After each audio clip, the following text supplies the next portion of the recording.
આધુનિક ભારતનું ગૌરવ ગણાતું gift city આજે દેશનું સૌથી સ્માર્ટ શહેર બની ચૂક્યું છે। આ આખા શહેરનું સંચાલન એક આધુનિક C4 command and control centre દ્વારા 24 કલાક કરવામાં આવે છે। આ સેન્ટર માત્ર દેખરેખ જ નથી કરતું, પરંતુ વીજળી, પાણી અને સુરક્ષા જેવી તમામ પાયાની સેવાઓનું એક જ સ્થળે સંચાલન કરે છે। અહીંનું ઇન્ફ્રાસ્ટ્રક્ચર એટલું એડવાન્સ છે કે ભવિષ્યમાં રિપેરિંગ માટે ક્યારેય રસ્તા ખોદવાની જરૂર નહીં પડે। નમસ્કાર, હું છું મમલ।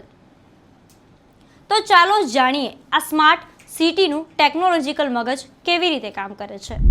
हर बिल्डर को जो भी बिल्डिंग बना रहा है उसको ऑक्यूपेंसी सर्टिफिकेट देने के पहले हम लोग चेक करते हैं उसके जितने भी सिस्टम पब्लिक यूज़ के लिए लगे हैं वो हमारे centralized command and control center से कनेक्टेड है या नहीं है, हम लोग बिल्डिंग रियल टाइम में मॉनिटर कर पा रहे हैं या नहीं कर पा रहे हैं, और ज़रूरत पड़ने पर उसको हम लोग मैनेज भी कर सकते हैं। આપણી પાછળ જે સ્ક્રીન છે કમાન્ડ એન્ડ કંટ્રોલ સેન્ટરના, તેમાં ઇન્ટેલિજન્ટ બિલ્ડિંગ મેનેજમેન્ટ સિસ્ટમ અને સ્કાડા પ્લેટફોર્મ અવેલેબલ છે।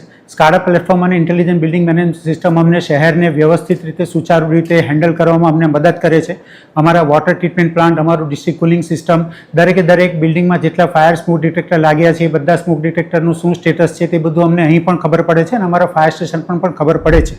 जब हम इंटरनेशनल स्टैंडर्ड्स की बात करते हैं तो हमको हमारे वर्ल्ड क्लास इंफ्रास्ट्रक्चर और क्वालिटी सर्विसेज को भी उस लेवल पे मैच करना चाहिए, और यही कोशिश हमने गिफ्ट सिटी में की है। हमने एक ऐसा स्ट्रक्चर बनाया है जो पूरी गिफ्ट सिटी में घूमेगा, जिसके अंदर सारी यूटिलिटीज़ घूमेंगी। सो इससे क्या होगा कि फ्यूचर में कभी भी अगर आपको कोई भी मेंटेनेंस, कोई भी एडिशनल वर्क यूटिलिटी रिलेटेड करना होगा तो आपको कभी भी फ्यूचर में कभी कुछ खोदने की जरूरत नहीं पड़ेगी। આ સમગ્ર મામલે આપ શું વિચારો છો? કોમેન્ટ કરીને અમને જરૂરથી જણાવજો। અત્યાર માટે બસ આટલું જ। ધન્યવાદ।